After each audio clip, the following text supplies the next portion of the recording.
Tamil reports நண்பர்களுக்கு வணக்கம். இன்றைக்கு நம்மளோட அரசியல் பேசுவதற்காக தோழர் மகிழன் இணைந்திருக்கிறார். தோழர் வணக்கம். வணக்கம் தோழர். தோழர், காங்கிரஸ் கட்சி நாடு முழுவதும் நாடு தழுவிய ஒரு போராட்டத்தை அறிவிச்சிருக்கிறாங்க. இது ஒரு பக்கம். ராகுல் காந்தி விரைவில் பத்திரிகையாளர் சந்திப்பை நடத்த போறேன் அப்படின்னு சொல்லியிருக்கிறாங்க.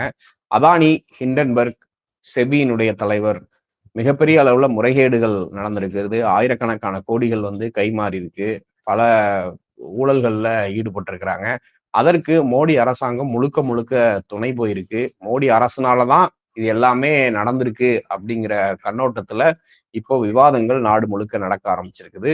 2G மிகப்பெரிய அளவுல இந்தியாவுல ஊழலாக சொல்லப்பட்டுச்சு. 1,76,000 கோடி ஊழல், இமாலய ஊழல் இதுவரைக்கும் இல்லவே இல்லை அப்படின்லாம் அன்னைக்கு இருந்த ஊடகங்கள், சினிமா துறையை சார்ந்தவர்கள் எல்லாரும் பெருசா பேசினாங்க. ஆனா இன்றைக்கு எல்லாரும் கப்சிப்புன்னு இருக்கிறாங்க. ஏன்னா ஊடகங்கள் மோடி அரசாங்கத்துக்கு கீழே இருக்கக்கூடிய அனைத்து பத்திரிகைகளும், பெரும் நிறுவன ஊடகங்களும் மோடியினுடைய நண்பர்களாக இருக்கிறத பார்க்க முடியுது. இதை பத்தின பெரிய டாக்கெட் இதுல பார்க்க முடியல. இந்த நிலையில காங்கிரஸ் கட்சி ரொம்ப தீவிரமா இந்த விஷயத்த கையில் எடுத்திருக்கிறாங்க. இதை எப்படி தோழர் பாக்குறீங்க? நாட்டுல மிகப்பெரிய ஊழலாக இது பார்க்கப்படுது. அதாவது அனைத்து மக்களும் கிட்டத்தட்ட நடுத்தர மக்கள் பெரும்பான்மையானோர் இந்த ஷேர் மார்க்கெட்ல இன்வெஸ்ட் பண்றாங்க. அது மட்டும் இதுல பாதிப்பு இல்லை. அதானி குழுமத்துக்கிடம் பல துறைகள் ஒப்படைக்கப்பட்டிருக்கு. பல மாநிலங்கள்ல மின் பகிர்வு அவங்க தான் பண்றாங்க. இப்ப பங்களாதேஷ்ல முழுக்க அவங்க தான் பண்றாங்க. அது மாதிரி நிலக்கரி துறையில அவங்க இருக்கிறாங்க. நிலக்கரி துறை நம்முடைய இந்த ரயில்வே துறைக்கு தொடர்புடையது. அது மாதிரி விமான தளங்கள் அவங்களுக்கு கொடுக்கப்படுது. கப்பல் கட்டுற தளங்கள், இந்த போர்க்கப்பல்கள், ஆமா, அது போன்ற விஷயங்கள், போர் தொடர்புடைய சில விஷயங்களும் அவங்களுக்கு கொடுக்கப்படுது. விமானங்கள், கப்பல் போன்றவை. இப்ப இதெல்லாம் மக்களோடு தொடர்புடையது. இப்போ இராணுவத்துறை மக்களோடு தொடர்பு, மக்கள் பாதுகாப்பு தொடர்புடையது. அது போல நிலக்கரி ரயில் பயணம், இது எளிய மக்களோடு தொடர்புடையது. ஆனால் இந்த மாதிரியான பொருட்களை எல்லாம் இவங்க மிகப்பெரிய விலையில இவங்க நம்ம நாட்டுக்கு விற்கிறாங்க. அவங்க கொடுக்குற ஒவ்வொரு ப்ராடக்ட்டுக்கும் மிகப்பெரிய அளவிலான விலை அவங்க ஃபிக்ஸ் பண்றாங்க. இவங்க பண்ற எல்லா விஷயத்திலையும் இவங்க வாங்குறது மிக குறைவாக இருக்கு. ஆனா நமக்கு விற்கிறது மிகப்பெரிய அளவுல அதிகமா இருக்கு. இப்ப கொரோனா போன்ற காலங்கள்ல கூட அதற்கான மருந்துகளை கொடுக்கறதுல இது போன்ற தனியார் நிறுவனங்கள் தான் கொடுத்தாங்க. அரசு அதை அவங்களே கொடுக்கல, அரசு நிறுவனங்களுக்கு கொடுக்கல. இப்போ BSNL போன்ற நிறுவனங்களுக்கு 5G 2G போன்ற இதை கொடுக்கறது இல்லை. அவங்க தொடர்ந்து கேட்டுட்டு இருக்கிறாங்க, கொடுக்கறது இல்லை. என்ன பிரச்சனைனா, இது போன்ற தனியார் துறைகள் இக்கட்டான நிலைமைகள்ல விட்டு போயிடுவாங்க. அது நம்ம பல இடங்கள்ல பார்த்திருக்கோம். நம்ம ஊர்ல வெள்ளம் வந்தப்போ BSNL மட்டும் தான் ஒர்க் ஆச்சு, வேற எதுவுமே ஒர்க் ஆகல. ஏர்டெல், வோடபோனு, ஜியோ எல்லாம் முதல் நாள்ல இருந்து முடக்கம். கடைசி விட்டுட்டு அப்படியே போயிட்டாங்க, அவ்வளவுதான். அதுல இவங்களுக்கு தனியார் துறையை பொறுத்த வரைக்கும் லாபம் தான் முக்கியம். லாபம் இல்ல, சேதாரம் ஆகுதுன்னா அதை கை கழுவிட்டு அதுக்கு நஷ்டஈடு அப்ளை பண்ணிட்டு போயிடுவாங்க. ஒரு இயற்கை சீட்டம் அவங்களுக்கு நஷ்டம் ஆகுது, 4 நாட்கள் அவங்களுக்கு வியாபாரம் பாதிக்கப்பட்டுச்சுன்னா அதை காரணம் காட்டி பேங்க்ல இருக்கிற லோனுக்கு அவங்க இது கேட்டுப்பாங்க. லோன் எங்களால கட்ட முடியாது அப்படின்னு சொல்லி இந்த அரசு இந்த தனியார் நிறுவனங்களுக்கு, பெருமுதலாளிகளுக்கு பல கோடி ரூபாய் லோனை வித்ட்ரா பண்ணிடும், வேணான்னு சொல்லிடும். அதை வராக்கடன்ல எழுதிடுவாங்க. ஏன்னா ரிசர்வ் பேங்க், எல்லா பேங்க்கும் இவங்க கையில தானே இருக்கு. அதற்கான சட்டத்திட்டங்களை இவங்க வகுத்துப்பாங்க. ஆனா மக்கள் சின்ன சின்ன லோன் வாங்குறது, விவசாய கடன் வாங்குறது, கல்வி கடன் வாங்குறது, அதெல்லாம் இது வரைக்கும் ரத்து செஞ்சதே இல்லை. ஒவ்வொரு திமுக அரசு ஆட்சி அமைக்கும் போதோ இல்ல ADMK ஆட்சி அமைக்கும் போதோ வந்த உடனே நம்ம கல்வி கடன் ரத்து பண்ணுவதா, விவசாய கடன் ரத்து பண்ணுவதா அப்படிங்கிறதான் பேச்சே நடக்கும். அது போலதான் இந்திய அளவுல ஆட்சியாளர்கள் அதை முன்னாடி எல்லாம் யோசிச்சாங்க.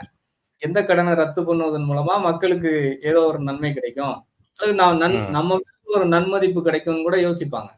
இவங்க வந்த உடனே யாரோட கடன் எல்லாம் ரைட் ஆஃப் பண்றது, எந்தெந்த நிறுவனத்தோட கடன் எல்லாம் ரைட் ஆஃப் பண்ணி அதை நமக்கு லஞ்ச லாவண்யமா வாங்கிக்கிறது, அல்லது ஏதோ ஒரு ஆட்சியை பிடிக்கிறதுக்கு பயன்படுத்திக்கிறது, தேர்தல் நிதியா அவங்ககிட்ட வாங்குறது. நீங்க இவங்க நியூஸ் மினிட்னு ஒரு நிறுவனம் மிக தெளிவா இந்த தேர்தல் பத்திர ஊழல்ல இவங்க என்ன மோசடி செஞ்சிருக்காங்க, யார்கிட்ட இருந்து இவங்களுக்கு பணம் வந்திருக்கு, பணம் வர்றதுக்கு முன்னாடி இவங்க அவங்க மேல ED போன்ற கொண்டு ரைடு போட்டிருக்கிறாங்க அப்படிங்கிறத நிறுவனம் வாரியா பட்டியல் கொடுத்திருக்கிறாங்க. ஒரு அதாவது மோசடியில் ஈடுபடுகிற ஒரு நிறுவனத்தை இவங்க இடி மூலமா போய் மிரட்டுறது.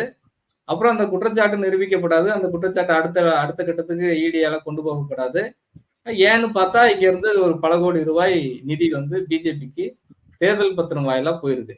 இப்படி பல அதுக்கு நிறுவனங்கள் அதுக்கு பேரலா இன்னொரு சம்பவம் நடந்திருக்குது. ஒரு சில நிறுவனங்களுக்கு இடி, வருமான வரித்துறை, சிபிஐ ரைடு போயிருக்கும். அடுத்த ஒரு ஒரு சில வாரங்கள்ல அந்த நிறுவனம் வந்து அதானி நிறுவனங்களால் கையகப்படுத்தப்பட்டிருக்கும். கையகப்படுத்தும். இந்த மாதிரி நிலைமை எல்லாம் இருக்கு. இப்ப அப்ப பாருங்க, காங்கிரஸ் கட்சி அல்லது ஒரு சமூகத்தை சிந்திக்கணும், சமூக சமூகத்துக்கு ஏதோ ஒரு நல்லது செய்யணும், அதை சொல்லி ஆட்சி அமைக்கணும். அது ஒரு அதிகாரத்துக்கான ஒன்றா கூட இருக்கலாம். நம்ம மீண்டும் ஆட்சி அமைக்கணும் அப்படிங்கிறதுக்காக கூட இருக்கலாம். ஆனால் அதை வந்து எப்படி செய்யறாங்க? அவங்க மக்களுக்கு ஏதாவது செய்வதன் மூலமா செய்யறாங்க. இன்றைக்கு கூட தமிழ்நாட்டை பின்பற்றி வரப்போகிற அந்த 3 மாநிலங்கள்ல சில அறிவிப்புகள் வந்துகிட்டு இருக்கு. சில மாநிலங்கள்ல பெண்களுக்கு ரூ. 1500 கொடுக்கறோம்னு அறிவிப்புகள்லாம் வந்துகிட்டு இருக்கு. இப்ப இது வந்து இலவச மக்கள் பேருந்து. ஆமா. அப்ப அப்படி போறது வந்து ஒரு மக்கள் நலம் சார்ந்தது. ஆனா இவங்க வந்து ஒரு கார்ப்பரேட் நலன் சார்ந்து தான் தொடர்ந்து ஆட்சியை அமைச்சிட்டு இருக்காங்க. அந்த நிலைமையில தான் இந்த குற்றச்சாட்டுகளை இது இந்திய அரசினுடைய குற்றச்சாட்டு, இந்திய அரசின் மீதான தாக்குதல் அப்படிங்கிற ஒரு நேரட்டிவை இவங்க செட் பண்றாங்க. அதனாலதான் ஓடி போய் அந்த அம்மாட்ட போய் பேச்சுவார்த்தை நடக்குது. பிஜேபி தலைவர்கள் நேரடியா அந்த சிபிஐனுடைய தலைவரை போய் சந்திக்கிறாங்க. என்ன பண்ணலாம்னு பேசுறாங்க. இன்னும் சொல்ல போனா பங்களாதேஷினுடைய தலைவர் இங்க வந்துட்டு 3 மாதங்களோ இல்ல 2 மாதங்களுக்கு பிறகு அமெரிக்காவுக்கு போறதா, லண்டனுக்கு போறதா செய்திகள் வந்துச்சு. இன்றைக்கு அந்த அம்மா வந்து இது வந்து அமெரிக்காவின் சதி, அமெரிக்கா தான் வந்து சதி பண்ணி எங்களுடைய ஆட்சியை கலைச்சிடுச்சு அப்படின்னு சொல்லி இன்றைக்கு குற்றச்சாட்டு வைக்கிறாங்க. இதெல்லாம் பிஜேபி எழுதி கொடுக்கிறது. அதானிக்கும் இந்த அம்மா பங்களாதேஷ்ல இருந்து ஓடி வந்திருக்கிற இந்த அம்மாவுக்கும் எல்லாத்துக்குமே பிஜேபி எழுதி கொடுக்கறது அந்த தேசப்பற்ற முன்வைங்க. அப்போ வந்து இது காணாம போயிடும். எல்லா தப்புக்கும் தேசப்பற்றை முன்னிறுத்திக்கோங்க. நீங்க வந்து பாலியல் குற்றச்சாட்டு செஞ்சாலும் தேசபக்தி முன்வைங்க. ஒலிம்பிக்ல போய் இந்த பெண்கள்லாம் வந்து இந்த பாலியல் பிரச்சனைய பேசுறாங்கிறது இவங்களுக்கு பெருத்த அவமானமா இருக்கு. இந்திய தலைவர்களை போய் இந்த மாதிரியான குற்றச்சாட்டுகளை வெளிநாடுகள்ல போய் சொல்றாங்க அப்படின்னு. ஏற்கனவே ராகுல் அப்படிதான் சொன்னாங்க. நம்ம நாட்டுல நடக்கிற பிரச்சனைகள்லாம் வெளிநாடுகள்ல போய் சொல்றாரு அப்படின்னு. நடக்கிறது தானே நம்ம சொல்றோம். நடக்கிறதுக்கு முறையான விசாரணை வைங்க, முறையா அதை வந்து தீர்த்து வைங்க, செய்த தவறுகளுக்கு அவர்களை தண்டிங்க, உங்க கட்சியிலே இருந்தாலும் நடவடிக்கை எடுங்க. அதுதான் மக்களுக்கான நம்பிக்கை. அதை விட்டு இது வந்து தேசபக்தின்னு காட்டுறது, நாட்டின் மீதான தாக்குதல் என்பது வந்து மக்கள் கண்டிப்பா இதை வந்து விரும்ப மாட்டாங்க. மக்கள் தொடர்ந்து இதை நம்ப மாட்டாங்கிறத நம்ம வந்து அடுத்தடுத்து பார்க்க போறோம். அதுக்கான முயற்சியை தான் காங்கிரஸ் கட்சி எடுத்திருக்கு. இது நாடு முழுவதும் பற்றி பெறுவதற்கான வேலைகளை செய்யறாங்கன்னு நினைக்கிறோம். இது ஒரு மிகப்பெரிய போராட்டமாக மாற வேண்டும். அதுதான் வந்து ஒரு ஜனநாயகத்தன்மையை நோக்கி நகருவதற்கு நமக்கு நல்லது, நம்ம நாட்டுக்கு நல்லது, நம்ம மக்களுக்கு நல்லது. கண்டிப்பா தோழர். இப்ப இந்த விவகாரத்துல இவங்க ஜேபிசி அமைப்பாங்களா அப்படிங்கிற முக்கியமான கேள்வி. அதுல எதிர்கட்சி தலைவர் கண்டிப்பான முறையில ஒரு உறுப்பினரா இருக்கணும். ஜேபிசி அமைச்சாங்கன்னா அப்படி அமைச்சு இதனுடைய விசாரணைகள் அடுத்த கட்டத்துக்கு நகருது. ஏன்னா இப்ப பாத்தீங்கன்னா ஊடகம் முழுக்க கார்பரேட் கண்ட்ரோல்ல இருக்கு. நீதிமன்றங்கள் முழுக்க அவர்கள் கண்ட்ரோல்ல தான் இருக்கு. நீதிபதிகள் சில விஷயங்கள் வரைக்கும் கூட அவர்களுடைய கண்ட்ரோல்ல தான் இருக்கு அப்படிங்கிற செய்திகளும் நம்ம பாக்குறோம். அது போக இப்ப செபி தலைவரே இருக்கிறப்ப ஏற்கனவே விசாரணை அவருக்கு கீழே தான் நடந்துச்சு. அதனாலதான் அது ஒண்ணும் இல்லாம நீர்த்து போக பண்ணிட்டாங்க அப்படின்றது இருக்கு. இது இப்படியே காலம் கடத்த மாட்டாங்களா, இல்ல இதுல உண்மையிலேயே உண்மைகள் வந்து வெளியே வருமா அப்படிங்கிற கேள்வி. இதோட சேர்த்து கூட்டணி கட்சிகள், பாஜக கூட இருக்கக்கூடிய கட்சிகள் இந்த விவகாரத்துல என்ன ஸ்டாண்ட் எடுக்க போறாங்க அப்படிங்கிற ஒரு கேள்வியும் வருது. இதை எப்படி பாக்குறீங்க? செபியை பொறுத்த வரைக்கும் இப்ப மக்கள் வந்து யாரோ இப்ப நான் வந்து ஒரு 10 ஷேர் இதுல போட்டிருக்கேன், என்ன வந்து என்னுடைய ஷேரை வந்து இவங்க தவறா வந்து மேனிபுலேட் பண்ணி என்னை ஏமாத்திட்டாங்க அப்படின்னு ஒரு வழக்கு தொடர்ந்தா அதை விசாரிப்பாங்க. ஆனா இந்த விஷயத்தை பொறுத்த வரைக்கும் குற்றச்சாட்டு செபி மேல இருக்கு. செபியினுடைய இயக்குனரே வந்து இந்த முறைகேடுகள்ல ஈடுபட்டு இருக்காருன்னு இருக்கு. அப்படிங்கும்போது செபி நிச்சயமா இதை வந்து விசாரிக்க போறது இல்லை. இன்னொன்று சட்ட ரீதியாக, தார்மீக ரீதியாக இதை விசாரணை ஆணையத்தினுடைய தலைவரே குற்றச்சாட்டப்பட்டிருக்காருன்னா அதை எப்படி விசாரிக்க முடியுங்கிற கேள்வி இருக்கு. இப்ப அவர் கண்டிப்பா வந்து அந்த பதவி விலகி தான் ஆகணும். ஆனா பிஜேபியினுடைய சப்போர்ட்ல தான் அவர் வந்து தொடர்ந்து இருக்கிறாருங்கும் போது அவர் விலகுவாராங்கிறது சந்தேகம் தான். இப்ப இந்த நிலைமையில நாடாளுமன்ற கூட்டுக்குழுவுக்கு இது அனுப்பப்படணும். அப்படி இல்லைன்னா நாடாளுமன்றம் தொடர்ந்து முடக்கப்படும். அதான் எதிர்க்கட்சிகள் செய்வாங்க. வேற நம்ம மக்களுக்கோ எதிர்க்கட்சிக்கோ வேற வழி என்ன? நம்ம வந்து வேணும்னே இந்த நாட்டை நடத்தக்கூடாது, நாடாளுமன்றத்தை நடத்தக்கூடாது என்பது யாருக்கும் நோக்கம் இல்லை. ஆனா ஒரு குற்றச்சாட்டு மிகப்பெரிய அளவுல இப்ப வந்து 2G ஸ்பெக்ட்ரம் வழக்கு யார் ஆட்சி காலத்துல நடந்தது? காங்கிரஸ் ஆட்சி காலத்துல தான் நடந்தது.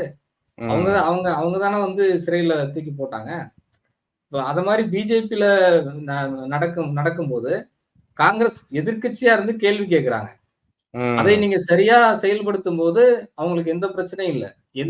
அதாவது நம்பிக்கைக்குரிய எந்த நடவடிக்கையும் இதுவரைக்கும் இல்லைங்கிறது தான் பிரச்சனை. நாடாளுமன்ற கூட்டுக்குழுக்கு கொண்டு போய் தான் ஆகணும். அப்படி ஒருவேளை அவங்க கொண்டு போக மறுக்கிறாங்கிற பட்சத்துல ஏற்கனவே நீதிமன்றத்தால இதுல மிகப்பெரிய அளவுல முறைகேடுகள் இருப்பதாக தெரியலங்கிற மாதிரி அவங்க வந்து விட்டுட்டாங்க. ஆனால் மீண்டும் இந்த சிபி தலைமை மீது எழுப்பப்பட்டிருக்கிற கேள்வியை நீதிமன்றங்கள் கவனிக்கத்தான் வேண்டும். இன்னும் சொல்ல போனா சில ஆவணங்கள்லாம் வந்து நீதிபதி சந்திரசூட் கேட்டிருக்கிறதா சொல்றாங்க. சிபியினுடைய அதிகாரிகள் சந்திரசூட்டை சந்திச்சு இது மாதிரியான ஆவணங்களை கொடுத்திருக்கிறதா சொல்லியிருக்கிறாங்க. சோமோட்டோவா இது போன்ற மிகப்பெரிய பிரச்சனைகள்ல நீதிமன்றங்கள் இதை வந்து கையில் எடுத்து விசாரிக்கும். இந்த முறையும் விசாரிக்க வேண்டிய கட்டாயத்தில் நீதிமன்றங்கள் இருக்கு. உச்ச நீதிமன்றம் நிச்சயமா இதை எடுக்க வேண்டிய ஒரு கட்டாயத்துல இருக்கு. அவங்களும் இதை எங்கேயுமே வந்து தீர்வு கிடைக்கலன்னா அவங்க வந்து இதை முறையா விசாரிக்கணும். அப்படி இல்லைன்னா இந்த நீதிமன்றத்தின் மீதும் மக்கள் நம்பிக்கை இழப்பாங்க. இதற்கு அடுத்து நாம எங்க போறது அப்படிங்கிற கேள்வி வருது. இவங்க வந்து அவங்களும் துறை சார்ந்த விசாரணையும் இல்லை, நாடாளுமன்றத்திலும் இதற்கான பதில் இல்லை, நீதிமன்றங்களும் இதற்கு விசாரிக்கலன்னா அப்போ வந்து நீங்க பங்களாதேஷ்ல நடந்த மாதிரி, பாகிஸ்தான்ல நடந்த மாதிரி, இலங்கையில நடந்த மாதிரி இந்தியாவிலும் நடப்பதற்கான ஒரு தூண்டுதலை, ஒரு அரசியல் நெருக்கடியை மக்களுக்கு இந்த பிஜேபி அரசு கொடுக்குதுன்னு தான் நம்ம பார்க்கணும். கண்டிப்பா தோழர். இப்ப நாடு தழுவிய போராட்டத்தை காங்கிரஸ் கட்சி அனௌன்ஸ் பண்ணிருக்கு. கண்டிப்பா இந்தியா கூட்டணி கட்சிகள் அதுல பங்கேற்பாங்க அப்படிங்கிறதுல சந்தேகம் இல்லை. இப்போ நிதிஷ்குமார், சந்திரபாபு நாயுடு, ஏக்நாத் ஷிண்டே போன்றவர்கள் இதுல என்ன ஸ்டாண்ட் எடுப்பாங்க, அப்படி இவங்க எதுவும் எடுக்கல, பிஜேபிக்கு ஆதரவா நின்னாங்க அப்படின்னா அவங்களுடைய அரசியல் எதிர்காலம் என்ன ஆகுது அப்படிங்கிற ஒரு கேள்வி. இன்னைக்கு அப்பட்டமா நம்ம காங்கிரஸ் கட்சி போராட்டம் நடத்தலைன்னா கூட மக்களுக்கு தெரிய வருது, பெருநிறுவனங்களுக்கான ஆட்சியை தான் மோடி நடத்திக்கிட்டு இருக்கிறாரு. அவர்களுக்கு சாதகமாக தான் அனைத்து விஷயங்களையும் கொண்டு வராரு.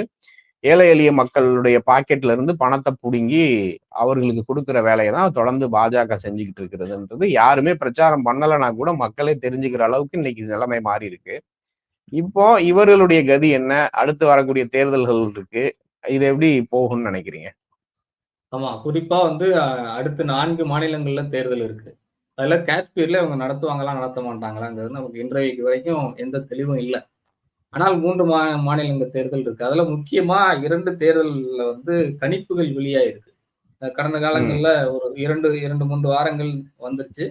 இப்பவும் சில கருத்து கணிப்புகள் வந்துகிட்டு இருக்கு. அதுல முக்கியமா மகாராஷ்டிரா தேர்தல் கணிப்பு எலெக்ஷன் டிராக்கர்ஸ்னு ஒரு நிறுவனம் எடுத்திருக்காங்க. மகாராஷ்டிராவில மொத்தம் 288 தொகுதிகள். அதுல வந்து 145 மெஜாரிட்டி வேணும்.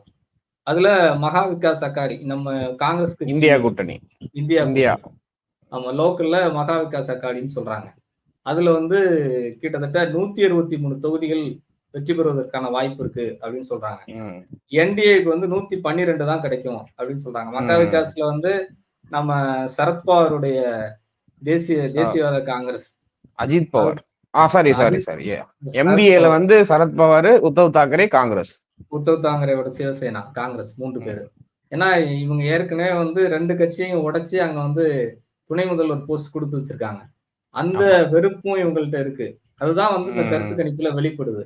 இந்த மிகப்பெரிய கட்சிகளை உடைத்து அதை வந்து தன் அரசியல் லாபத்துக்காக பயன்படுத்திருக்காங்கிறத மக்கள் வந்து வெளிப்படுத்திருக்காங்க. ஆக மீண்டும் வந்து சரத்பவாருக்கும் உத்தவ் தாக்கரேவுக்கும் அங்க வந்து செல்வாக்குகள் அதிகரிக்குதுன்னு அந்த கருத்து கணிப்பு சொல்லுது.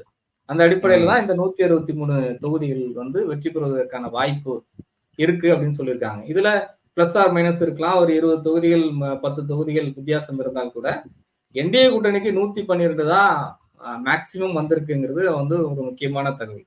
அதே போல ஹரியானாவில் ஒரு கருத்து கணிப்பு வந்திருக்கு. அங்க வந்து 90 சட்டமன்ற தொகுதிகள், 46ல வந்து மெஜாரிட்டி வேணும். அங்க பப்ளிக் பல்ஸ் ரிசர்ச் ஆர்கனைசேஷன் அப்படிங்கிற ஒரு ஒப்பீனியன் சேனல் வந்து ஒரு கருத்து கணிப்பு எடுத்திருக்காங்க. 1 மாதங்கள் ஆய்வு செய்து அவங்க வந்து ரெக்கார்டா ஒவ்வொரு மக்கள்கிட்டையும் போய் நேரடியா போய் கேள்வி எழுப்புவதன் மூலமா பல கேள்விகள் 10 கேள்விகள் பட்டியல் வைத்துக் கொண்டு கேள்வி எழுப்புவதன் மூலமா ஒரு பதிவு செஞ்சிருக்காங்க.